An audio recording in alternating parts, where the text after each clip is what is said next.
Thank you for joining us today, ladies and gentlemen. Today's guest is Harold Hubner. Harold grew up on a small dairy farm north of Dollville, Illinois. He was born in 1944 at home in a home that did not have electricity. He worked 31 years at the Firestone Factory in Decatur, Illinois, and after retiring, he decided to go back to college. He graduated with an associate's degree in blueprint engineering with a certification in pipeline welding. And for the last 9 years, Harold has devoted his time to becoming an incredible custom knife maker. So please enjoy this episode. Thank you.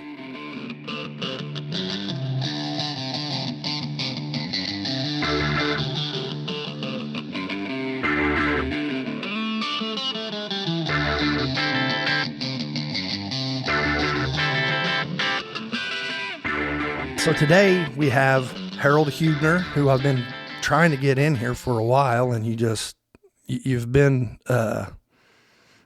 politely declining. Reluctant.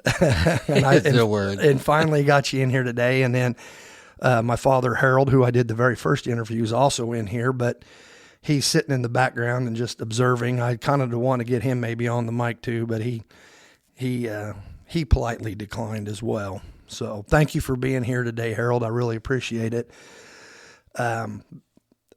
There's a lot of things that I want to get into and talk about, but let's start with, you grew up not too far from where I grew up. Is that right? You grew up north? I grew up, if you know where Dunkel is, I lived on the east side of Route 51, right straight, 1 mile straight across from Dunkel. Okay, so you were a mile east? A mile east of 51. Okay. Well, I've seen those signs where they have Hinton and Dunkel. They'll have the like where you can turn off there. You were born right around the end of the war, the big war, World War II. 44. And you okay, so we were still in it then. Yeah. And you grew up on a dairy farm, correct? We had dairy, yeah. We tried keeping cows in milk all the time. Yeah. Now, what was it like growing up on a dairy farm in that era? It's a lot different than it is today. Well, I think it was, back then, I thought it was a lot of work. And now when I think back, it was actually fun. I was born at home. You were born at home? Yeah, I was born at home. One of the Seegerts, they used to do house calls, and they came out to the house. But I was born in the same house where I was raised for 11 years. Okay. And then at the end of 11 years, the Sprinkle Farm, he was a brother to Clarence Sprinkle that was senator. Oh, okay. And that's where we moved to, which was only a mile farther east. Okay.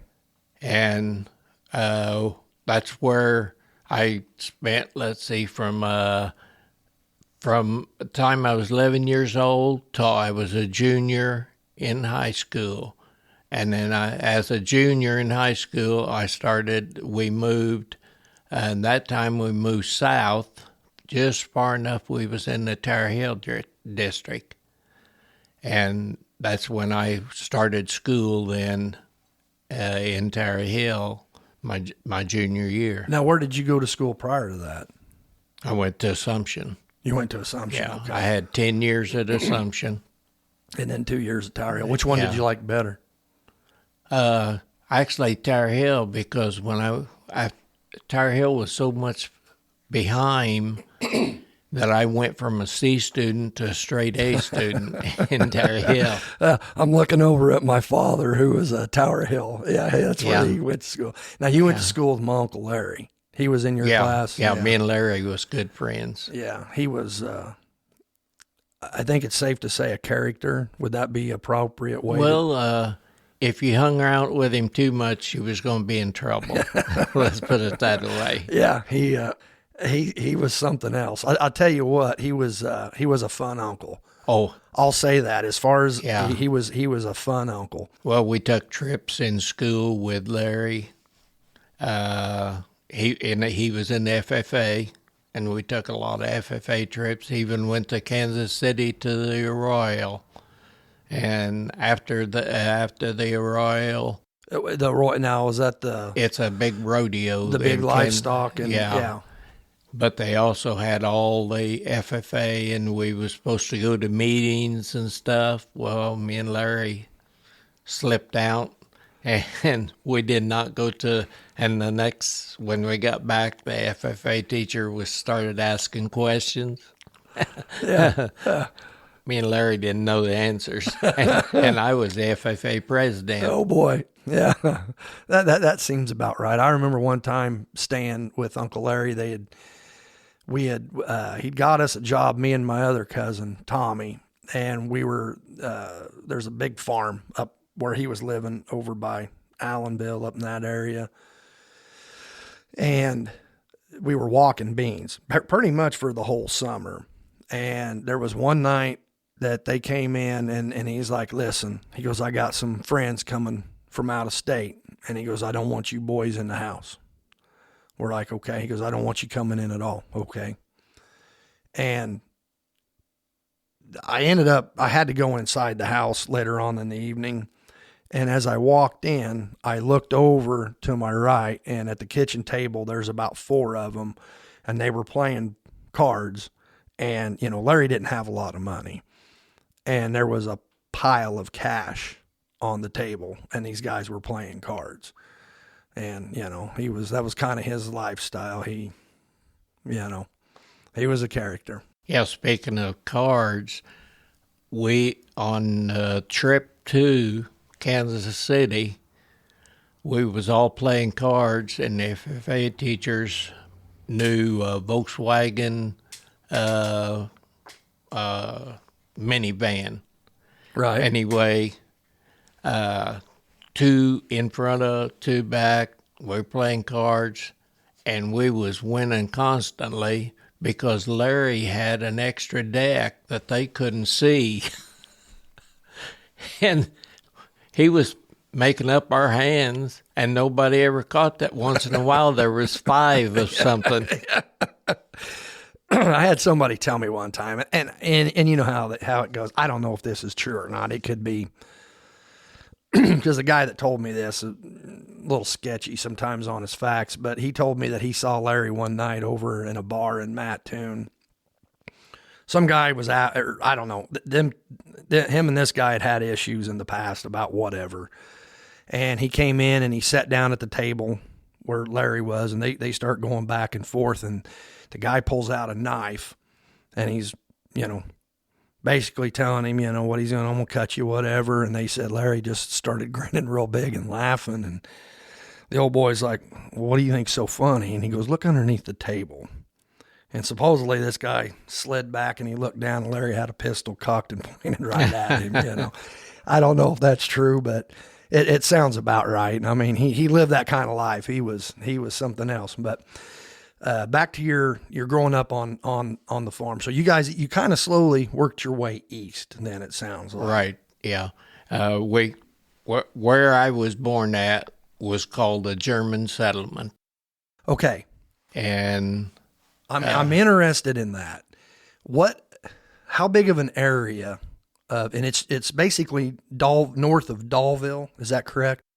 Yeah, north and actually a little bit west, but it included some of the people that lived right around Dollville, that lived just north of Dollville, was the Christophers. Okay. They was considered in the German settlement. All right. And obviously, I'm guessing it's just because a lot of Germans settled that area. Right. And so you had, I'm guessing, again, a lot of dairy cattle. Yeah. Yeah. Yeah. Because I think, like today, if you get down from Strasburg, Altamont, really all the way down to Dietrich and over to T-Town, around that whole Effingham area, you see a lot of dairy cattle. And I know like Altamont and Strasburg, they've still got signs up when you're leaving town that says Auf Wiedersehen, you know. I mean, it's a lot of Germans in that area. And I had never heard it. I grew up out in that area, and I don't think I ever heard the term German settlement. I'm sure you probably did, you know, growing up, Dad, but I'd never heard that term. Well, see, even the big church that's north of Dollville, it was called the German Church. That's all I ever knew it by was the German Church. Yeah. Is it Lutheran? It's yeah, and I didn't know that till just less than a year ago. There was a funeral at that church, and some people stopped at my house wanting to know how to get to it. I'd never heard of the Lutheran. If they would have said they was looking for the German church, I could have told them exactly how to get there. Yeah. That's funny. Yeah, that we took a field trip out there when I was in, I think, 6th grade, and we went through the church because it's beautiful sitting up on those knolls out there. And then, of course, we were studying glaciers and glacial moraines, and of course, all the hills. The old timers always called them knobs, but out there, all of those hills were glacial deposits. And it's funny because we're coming back, and I'm telling everybody where I lived, and at that time there weren't a lot of trees there, so from the blacktop you could see our house. And the teacher has the bus pull over right there on the blacktop, and I'm pointing at everybody. I'm like, that's where I live, you know, showing all my buddies and stuff in the class. And he used that road. He's like, now, if you look to the north side here, he goes, you can see how good a dirt. He goes, that's really good, black, rich soil. And then he points to the south side, and he's like, you can see how poor this dirt, you know, and of course, he's pointing towards where our farm is and he just kept going on about how bad that dirt is, and it's not really fit for growing anything. But if you look over here, because that's literally where the glacier stopped, and you can, you know, obviously the better soil there. But so now, how many head of cattle would you guys have? We seldom ever had more than 40 head. Okay. Oh, all milkers? No. Well, most of them milkers. We raised milk and shorthorn is what was the breed that we raised. And later on in life, we started showing milk and shorthorns too. Now, how many times a day would you milk them? Oh, you milk twice a day. In the morning and the evening. In the morning and in the evening. And later on, it was get up as soon as we was old enough to milk, because we was milking by hand. You went out, you milked before breakfast. Then you would come in the house and have a big breakfast already ready to go.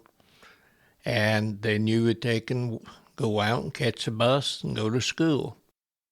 Yeah, it's amazing.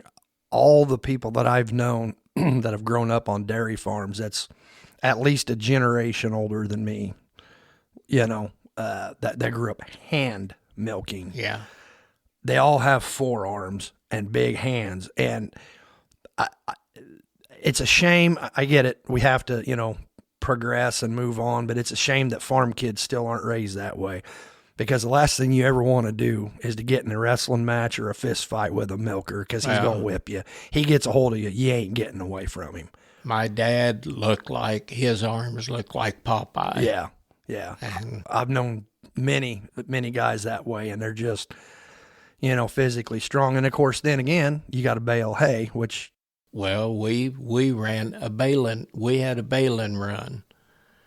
And... what we call the baling run, we baled clear to Herrick and almost all the way to Macon, different places. And at times, my mom, when we first started, we was using an Ann Arbor baler, which most people probably never heard of. I've never heard of it. It was a baler where you sat on the... two guys sat on the back end. You had one guy that they called was punching wires, and the other guy was working the tie. So one guy would run them through, and the other guy was actually tying them? No, he wasn't actually tying them, but he was feeding them into what they called a knotter. Okay, and then that would and knot it for you. that would tie them. Yeah. And at that time, your baling wire didn't come in rolls; it came in long. Enough baling wire to go around a bale. That's what it came in. I'll be darned. And the baling wire, half of the time, the baling wire was put into a old rain gutter that was attached to the side because that made it easy to pull out. Yeah. But a lot of times, my mother would be driving the tractor, and if you got into heavy hay, what they called the grasshopper on the baler, which shoved the hay, kept the hay down, couldn't keep up. So my dad would be up there with a pitchfork, helping keep the hay down, and then I didn't get it to work on the back of the baler that much, but my older brother and a neighbor kid that lived with us of a summertime because of the baling run.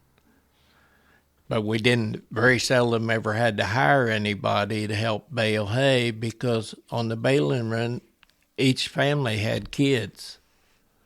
So that's how we baled hay. I'll be darned. That's one thing I loved baling hay.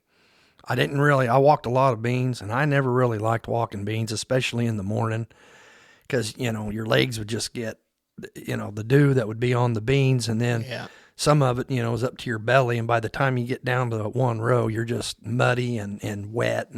But baling hay, I always enjoyed it because you're getting a workout, you're on that wagon, you're moving around. Now, I didn't like being in the barn. I never liked stacking. That's where we agree. Yeah. And I knew I was going to have to get a work on the wagon because my dad was running the baler, so I got to work wherever I wanted to. Yeah. Yeah, that's nice. Yeah, getting stuck up in that barn, and then they'd always try to get a fan or something up in there.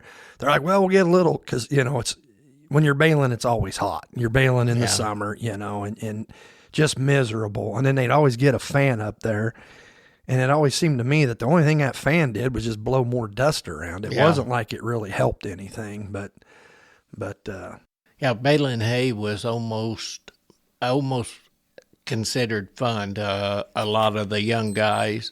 And the best part, when you baled at somebody's house, you knew you was at lunchtime, you had this here meal that was fit for a king. Yes, sir. And then about 4 o'clock in the afternoon, between 3 and 4, regardless of where you was baling, here come the women with a lunch. And we had one particular place that we baled where it was 2 bachelors that lived together, and the one bachelor was a chef up at Chicago, but when he come home, so you knew you was going to get cinnamon rolls that was about 3 inches thick, homemade bread, and ham sandwiches. Isn't that something? That's one thing I do miss as a young man of that era, because I think my generation's probably the last generation to, people, of course, still bale hay, but most of them are doing round bales now. Yeah. There ain't too many that still square bale. But yeah, you'd get done at the end of the day, and, you might be 12, 13 years old, but you felt like a man. Your arms are all chewed up from that hay or straw, whatever you're baling, and you'd come in, you'd get cleaned up, and, whether it's Mrs. Chrisman or Mrs. Pettyjohn or, whoever it was, whoever you were bailing for, and you'd come in and they just have that, and you're sitting there and the women are going back and forth and waiting on you, bringing you, tea, and if you want water, and you just felt good. There's just something about that, and it's a shame that a lot of our young men today, even our farm kids today ain't like farm kids used to be. Oh, no. No. And it's, I guess that's, technology. So you graduate high school from Tower Hill. Now, let me ask you this, because one of the things I want to get into today I keep saying Tower Hill when it's Tower Hill. Well, that's one thing that locally we get teased a lot about, that people that say, it's Tower Hill. Tower, yeah. But I don't know anybody that calls it it's tar. It's almost like the North Carolina Tar Heels. Yeah. Everybody says Tar Hill. And that's kind of, you get teased a lot about being a hick or something, but that's just, when did you start? Because you are an incredible knife maker. You make just absolutely, I've got several knives. I know you had Wyatt when he was, 10 or 11, design a knife that you made for him. And again, anybody, because we're in foreign countries, so I have to, in big cities, so I have to explain this to some people, Harold. Understand that you're making a knife for a 10 or 11-year-old that is going to use the knife. Well, you watched him use it to skin a deer and butcher a deer. These are utility knives. These are actually being used for the intended purpose, or a camp knife or something along those lines. And you have just incredible, well, there's a couple of them that Dad built right there. And with that antelope horn up at your place, when did you start blacksmithing / knife making? Well, it actually goes way back because my dad always kept a forge. And us kids was, as soon as we could, start playing on it, heating metal and stuff. But I actually completely started making knives after my wife passed away. I lost my wife and my daughter in a 30-day period. And it was the only thing that kept me going was my grandkids and 2 little great-granddaughters that kept me going. Plus, I started making knives to keep busy. You would have to in a situation like that to occupy your mind, yeah. Now, when your father was blacksmithing, was that primarily to, I'm guessing, to fix stuff on the farm? To fix stuff on the farm. And you would, your plowshares, you used to take and hammer them out and stuff. Most of the time, they took them to one of the local blacksmith shops. No, which people don't realize the little town of Hinton had a good blacksmith shop. Also had a post office and 2 stores in it. That's one thing that I wanted to talk to you about, because as a boy, I'd go up and there was kids there in Hinton and we'd play, I don't know, football or baseball, whatever and I remember where the post office was because it was still standing when I was a boy. And I think the sign said U.S. Post Office and General Store, maybe, something like that. But where the post office was, there was a store there as well. Is that right? Right square west of the post office. Okay. Across the street from the post office. That was, it was Sam Mose. Yeah. Was the proprietor. And we used that as kids. I went to the Hinton Church of God. Is that the one that's further east? That's the one that's... it's no longer there? No, it's further west. Okay, it's the one west. It's still there. Okay. I'm still a member of that church. Yeah. But when the grown-ups would start talking after church was over, that give us kids time. As long as we was back to the car by the time we would run up there to that store and we could get a candy bar. Of course, we only had a quarter, but that was when you could go to Sam Moses' little store and buy a candy bar, a 3V cola, and a pack of BBs, because on Sunday you wasn't going to be working other than milking the cows. You was going to be enjoying yourself. So you had to get BBs to go. Yeah, you had to get BBs that we thought we was a big-time hunters with a BB gun. Oh, yeah. And probably a lot of that was shooting birds out of barns. Yeah. Yeah. I know I talked to Charlie Jenkins one time, and he was telling me about going up as a boy. He'd go up to that store, and he'd slice bologna right off. Yeah. And put it, and then they'd wrap it in like a wax paper. Wax paper, yeah. And then you could get like a a sandwich and a soda and, I don't know, bag of chips or whatever. I don't know, did they have, I guess they had bag of chips. Yeah. And for, I don't know, 25 cents or a quarter, 50, whatever it was. Now, I've also heard that they had the best soda around. And I've heard that from a lot of people, that Hinton carried some kind of soda. Most all of us always got what they call 3V Cola, which I don't even know if it's available or if they've been out of business or what. But and it was they had the 24-ounce bottles back then. Of course, you had your 16-ounce bottles, but they also had a 24-ounce bottle, and that's what we'd always get because back then, you never bought pop soda at home. We never ever had soda. It was iced tea or lemonade or water. That was it. Sure. Yeah, and I had talked to somebody that he'd grown up in Westervelt, and he said they would give you, however much they would give you if you brought your bottle back. Yeah, 2 cents. And Hinton gave you more than Westervelt, so he said we would ride over to Hinton. Now you think about it, but I think they gave you a penny maybe in Westervelt, and he told me it was like 2 cents in Hinton. And so, kids nowadays can't even fathom that. But they would get on their bikes and they would ride all the way over to Hinton, which is probably 6 miles one way.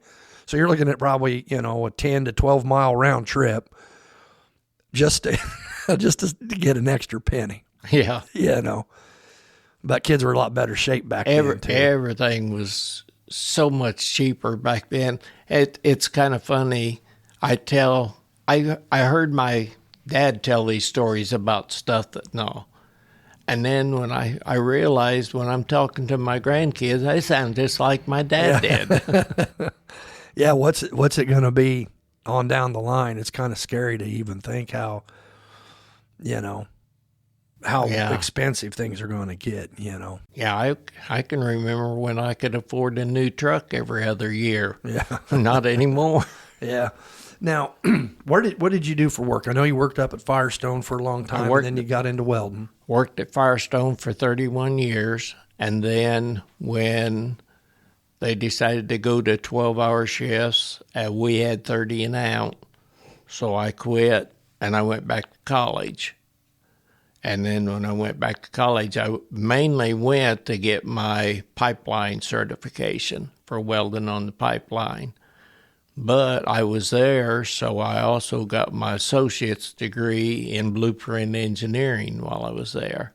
I'll be darned. So then as soon as I graduated from there, that's when I started welding on the pipeline. Of course, that didn't last too long because they move around, and I was getting too old to be moving around, so I was looking for another job, and they was needing somebody to read blueprints and help design plastic products up on Williamsburg Hill at Realm Industries, R&I Plastics.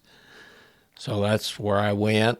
So you left the pipeline, welding on the pipeline. I left the pipeline to go up there. Yeah, took about $38 an hour cut and went up there.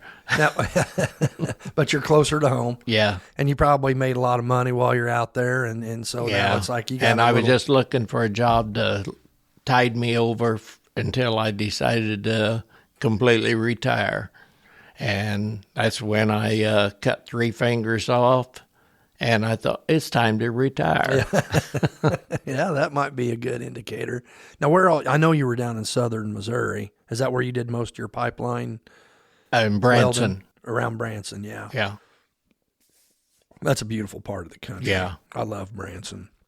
Dalton does too. That's one of his favorite places to go. So you get done welding, now you're working at the plastics up there. Right. And at this time you said you're not really too into making knives. Yeah, I was making them, but I was making them for myself. Okay, you weren't really starting to get out. No, I wasn't trying to sell anything. Right. So how long have you focused just on knives then? I mean, I say focus just on knives. I know you can weld and do about anything, but how long have you been focusing on knives? Well, this year and November the 30th will be 9 years. That's incredible to me, Harold, because the quality of knives that you're making, it seems to me like it's somebody that's been doing it their whole life. I mean, and some of the designs, that you come up with or you talk to people, well, like we were talking earlier, I've got an idea for a jiu-jitsu knife that I'm, for lack of a better, and you come down, you've got two different prototypes and why you think this one will work and why this one won't work. And that's just amazing to me. Now, how many knives have you made? Do you have any guess how many you've made? I got no idea. Probably maybe 300 or so. And your first, a lot of your knives you didn't mark. You never put anything on there to that you have started recently. Is that right? Yeah. Recently I started at least putting my initials on, but that's about it. And some of them, I call it Baja Knife Works. And the Baja comes from my wife's first name, Barbara, B-A-H-A. I'll be darned.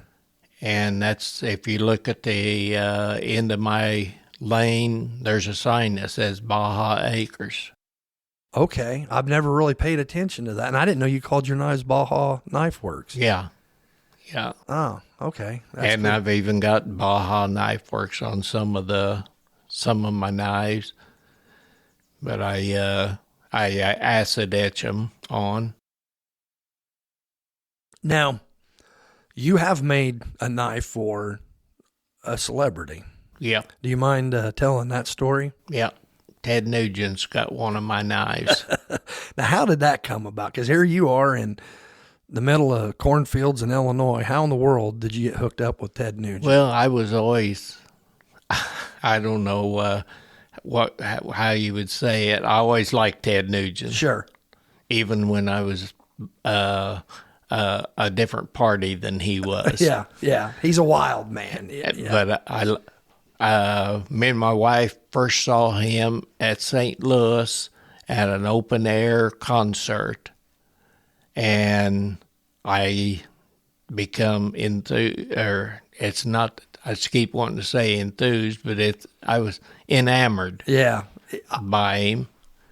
So I made certain that I sent a knife to Ted Nugent. Yeah.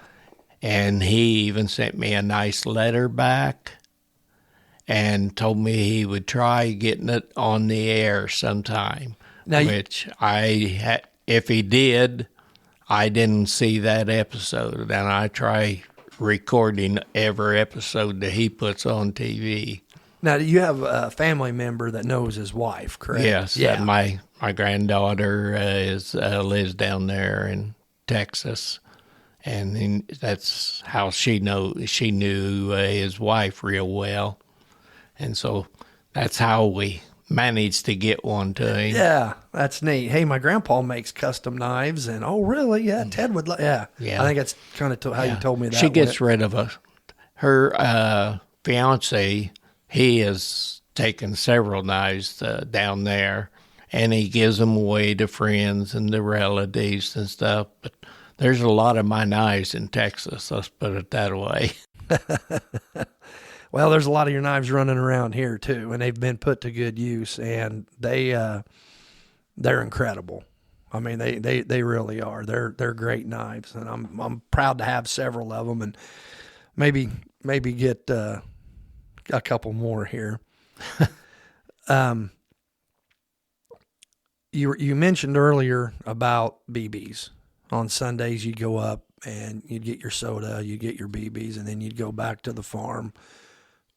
What was hunting like in this area back then? Well, I can remember when we hunted for food on the table, too. I meant, started out, my dad was only on an 80-acre farm, which back then 120 to 200 was the average. But that was then in 1954 we had a real bad drought, and it wasn't even worth going to the field to harvest. And that's when my dad went to work at making arms in Decatur. They made the bomb casings up there. There was no explosives or nothing, but they made the casings for some of the larger bombs and stuff in Decatur. But that's how we, things picked up because we had, was farming plus Dad working up there. Mm-hmm. But it made it a lot harder on him and made it a little harder on us kids because we was doing things that we normally probably wouldn't have been doing. Had to pick up the slack for Dad being gone. Right. Yeah. Now, did you guys have chickens and hogs? Oh, yeah. Yeah. Raised Duroc hogs. Raised Duroc hogs until they wanted more of a long, lean meat hog, and then we went to Tamworth. Oh, be darned. Butchered them yourselves, I'm sure. Yeah. Rendered your own lard. Yeah, my grandpa, that was a big day when they was butchering. That was just like, for us, when we was real little, that was like having going to the fair or something. Yeah. I meant... family get together, neighbors. My dad he had a big family. Let's see, he had 4 or 5 brothers and 2 sisters. And, of course, everybody got together and they butchered the divide between that whole family. Now, did you have the big old...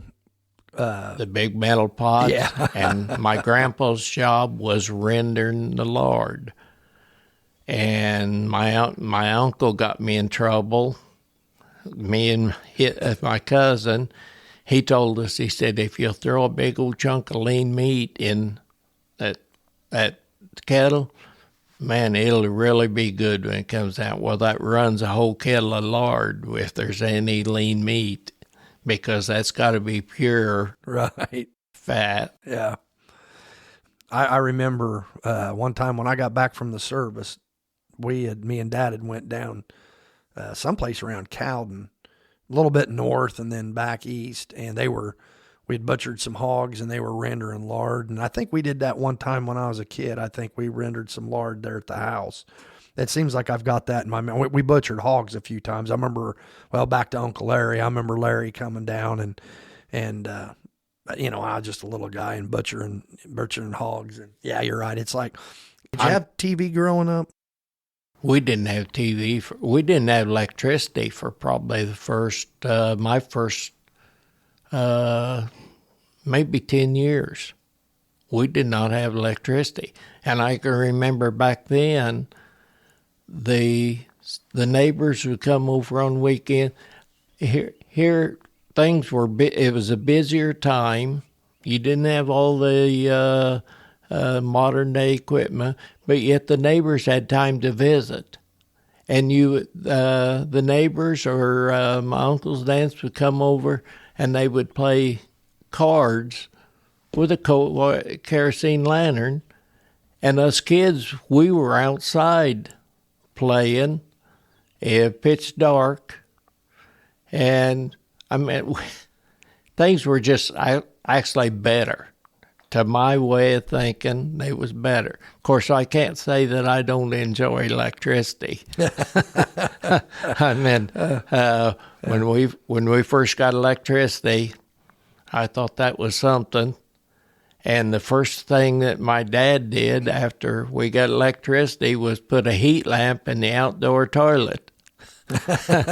Yeah. Oh, I bet. Yeah. Yeah, because I never enjoyed going to the bathroom of a nighttime, especially. Dad's told me stories about that, having to go out and use the old outhouse, and when you're sick and it's the middle of winter and or even if you're not, just having to get up and go out there and that was the reason we slept upstairs, and that's the reason the screens on the upstairs windows always rusted quicker. Now, have you figured that out? The screens on the upstairs Yeah. rusted quicker because the humidity. No, because Oh, you could go to peeing. Yeah. You We were could go- talking about going to the bathroom. you Yeah. could go to the bathroom Yeah. through the All the screen. salt. Yeah. Yeah. I was thinking about, my mind was thinking about ice boxes because I want to get to that. But yeah. How long well, of course, I'm sure your mom and dad knew darn well what was going on. Oh, yeah. Yeah. Oh, gosh. Yeah. You could take a glass of water up to drink during the night, and it would actually freeze upstairs. Yeah. And then finally they got the idea, they cut a hole in the upstairs floor and put a register in. That way the heat from, we had a big old warm morning coal stove. And when we cut that hole in the floor, that let that heat from down below, and you could actually keep your water real cool up there, but it didn't freeze anymore. And so it was just a hole in the floor. There wasn't any kind of blower. It was just no the blower. ambient. It's just the ambient heat rising. I'll be darned. Now, when it comes to how did you keep your meat? I know they would have ice boxes back there because my mom's mom, my grandma, always, she never called it a refrigerator her whole life. It was an ice box. Ice box. So how did that work? Well, where I was born, in that I was telling you earlier, right outside the back porch door was our well. Okay. And a lot of time, back then they put the well platforms to where they was easy to slide off. Mm-hmm. Usually just a wooden platform. Well, you could keep meat in that well because that water stayed cool all the time. And that's how, but you didn't really keep a lot of meat other than in the icebox. You butchered over winter time, and then you had meat all winter because you could keep it froze easy. But then in the summertime, that's what are getting back to your hunting. You hunted squirrels, rabbits, pheasants.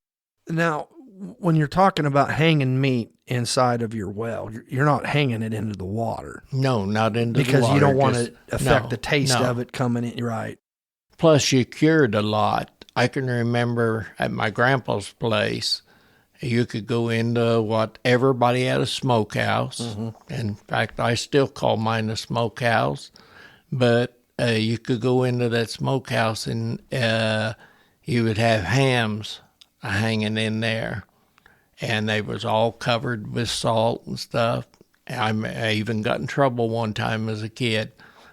Me and my cousin sliced off a chunk of ham, and man, it was really good. But right where we sliced that chunk of ham off, that's where it started molding. Yeah. And that was the first time Grandpa showed us what a kicking contest was. I'm guessing he won. Yeah, he won. Yeah.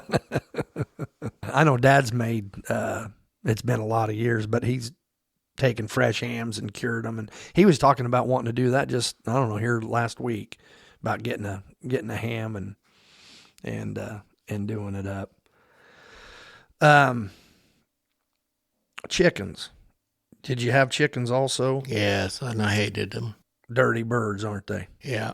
Yeah. Yeah, I always figured that's how I ended up with hysteroplasmosis, I think's what they call it. Well, now what's that? It's a bird disease. Okay. And when I went to work at Firestone back then, they give us TB test. Well, when they give me a TB test, at first they thought I had TB because I had scarring on my lung, but then they realized that it was that. But your dad can verify I don't eat chicken. To this day. To this day. I used to love fried chicken, but you clean out enough chicken houses and you start disliking chickens. and I do not eat chicken. What about eggs? You eat eggs? Oh, yeah, I eat eggs. Yeah. Yeah, eggs are hard to beat. What do you think's the biggest difference overall growing up, how we grew up in rural areas back then versus, with no electricity, with the ice boxes, with, coal oil lamps or, kerosene, and I'm guessing candles, probably a lot of candles and that kind of thing versus today? I mean, obviously it's a lot. There's things that are better. Like you said, electricity, air conditioning and heat is awful nice. Hospitals, the advancements in science are great.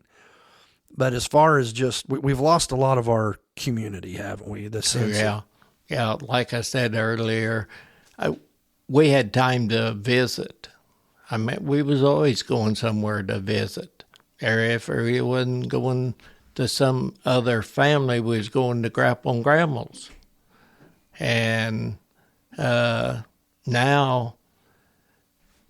I like my neighbors, but I seldom ever see them or talk to them. Mm-hmm. We've become distant from one another. Yeah. And a lot of kids, I think it was a ruination of a lot of kids, all this stuff. I agree. All you got to do is turn the TV on, and you see. The discipline. Yeah. The way kids talk to their parents today. Yeah. And just. All my dad had to do was just give me a look. Yeah. And that was enough and everything. I usually knew if he gave me this one particular look, as soon as we got home, I was going to get more than a look. Yeah. I remember Dad, whenever I had, my first child, and we were talking about that, and he, had talked about the look, because a father, a real father, I'll say, can give his son or daughter a look, and then they know instantly, okay. Yeah. I meant we didn't. You see these kids go into a store, and they're misbehaving, they're screaming, they're hollering, they're arguing. We didn't never do that. Not maybe once, but we never did it the second time. You learn pretty quick. And church was big. Oh, yeah. Everybody went to church, didn't they? Everybody had a faith. The Hinton Church of God that we went to, you went on Sunday morning, you went on Sunday evening, you went on Wednesday to prayer meeting. Mm-hmm. So church was 3 times a week, and prayer meeting, I don't care if we was busy in the field, we always managed to quit in time. And my dad seldom ever did any work other than milking the cows and feeding the livestock on a Sunday. What would you do for fun? What was playing? I mean, we would take long walks. We had a creek that ran through our place, and that was a lot of our entertainment. We would go down to the creek and catch big old snapping turtles. If you had holes, you could go fishing in. I mean, to me, thinking back, we had a lot more fun than we would have playing on a computer. Yeah, I agree 100%. Well, would you believe we've been at this about 50 minutes? We're closing in on an hour. Oh, I could believe it. 'Cause Harold, I could talk to you all day about what am I missing? What is there any main thing that you want to throw out there for anybody that's listening to this? No, not really. Okay. We didn't even get into your firearm stuff. Maybe we ought to. You were, I'll call you a firearms expert, although you probably won't call yourself that. And you used to, they would bring you in to evaluate. Oh, appraisal, yeah. Appraisals and. Yeah, Lyle Bruns when he had the auction. And a lot of times he didn't know what gun values at all, and he wanted to know kind of what he should be trying to get out of guns. He would have me when he had an auction that had several guns. I would go in and appraise them for him, give him an idea of what they should bring. What's your favorite shotgun? Overall, if you had to say. A Browning high top. The A5? The A5. Yeah, they're sweet. Yeah. When you hit that slide release on it and that receiver, the steel it makes that ping. Yeah, that's a neat one. What's your favorite 22?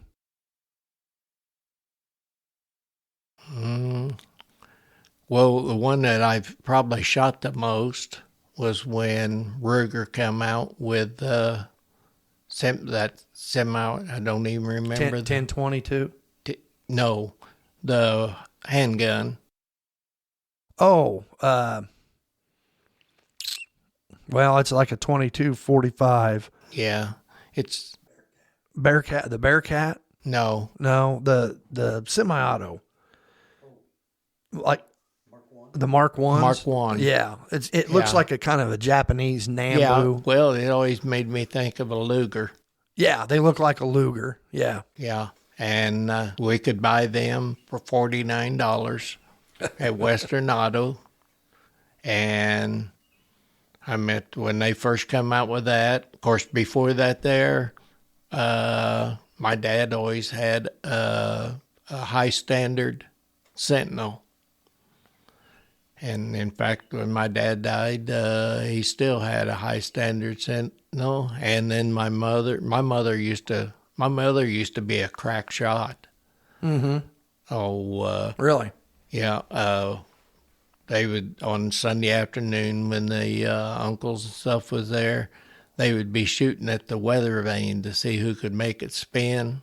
And my mom had dad had a little, I think it was a Stevens. Oh, it was called the Stevens Crack Shot. Mm-hmm. Little single shot rolling block. Rolling block, yeah. And she was an expert shot with it, better than all the men and the brothers.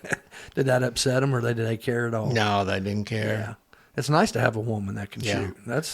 My wife was a good shot too. Yeah, there's nothing wrong with that. And my daughter was I would call her almost the one that passed away was almost expert. Mm-hmm. She shot a high standard trophy model, which was a target pistol. Right. And she could outshoot me 2-1. Yeah. With a handgun.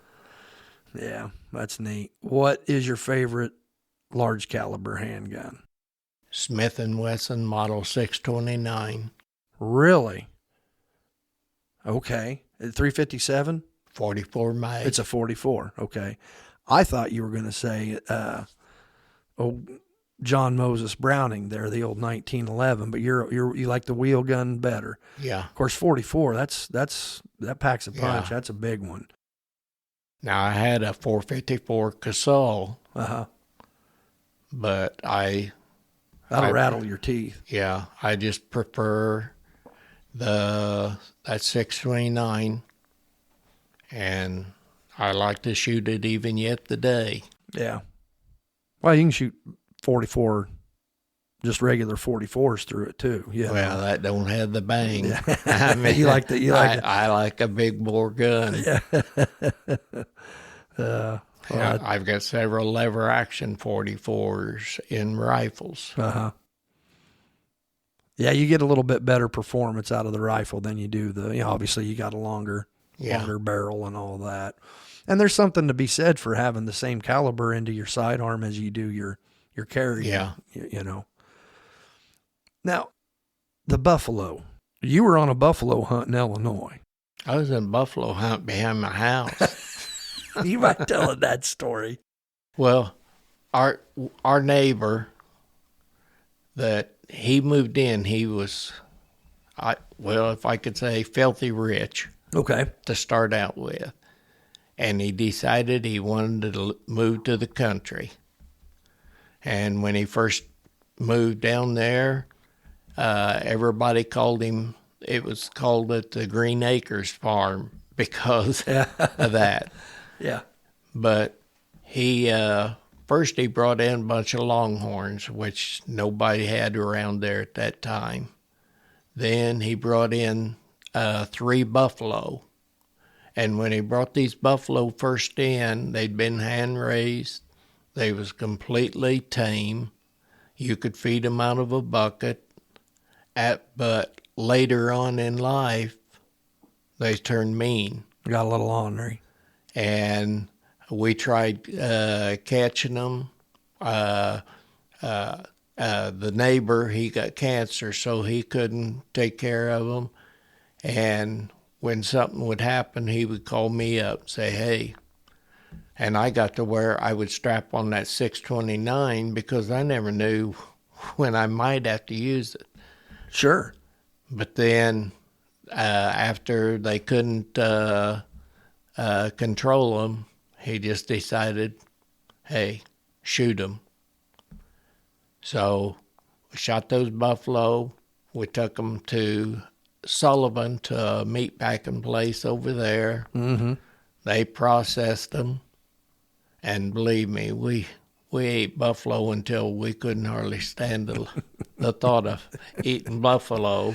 Now his head, did... The head was the one that Wooters Sporting Goods in Findlay had. And later on, when they had his sale, I watched it sell. And you were there when... I was there when it sold. Yeah. And when you guys killed him, too. Oh, when we killed him, I was there when they cut his head off with a chainsaw. Oh, man, yeah. Yeah. Yeah, we went years ago. We went out on a buffalo hunt out west. And I'll say this, I mean, we didn't buy any beef that year. And I just shot a small one. I mean, that's what we ate. That whole year, we didn't have to buy any beef.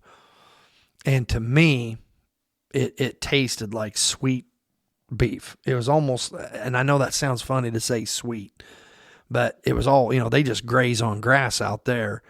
And I don't know, it was some of the best meat I've ever had. Oh, it's good meat. My only problem with it, I thought it was a dry meat. Yeah, there's not a whole lot of fat. It doesn't marble like beef. I like to mix a little sausage with it, and mainly just to give it some grease. Yeah, that's true. Well, Harold, was it as bad as you thought? No. It's not that bad, is it? I sure appreciate you. At least I don't have a camera in my face. Yeah, and that's the thing. No cameras, none of that. But, well, thank you so much for coming in. I really appreciate you taking the time and telling some of these stories. And I'd like to have you back again someday if you would be willing to do so. If I'm still above ground. Well, that goes for any of us. All righty. Thank you, Harold. Yep.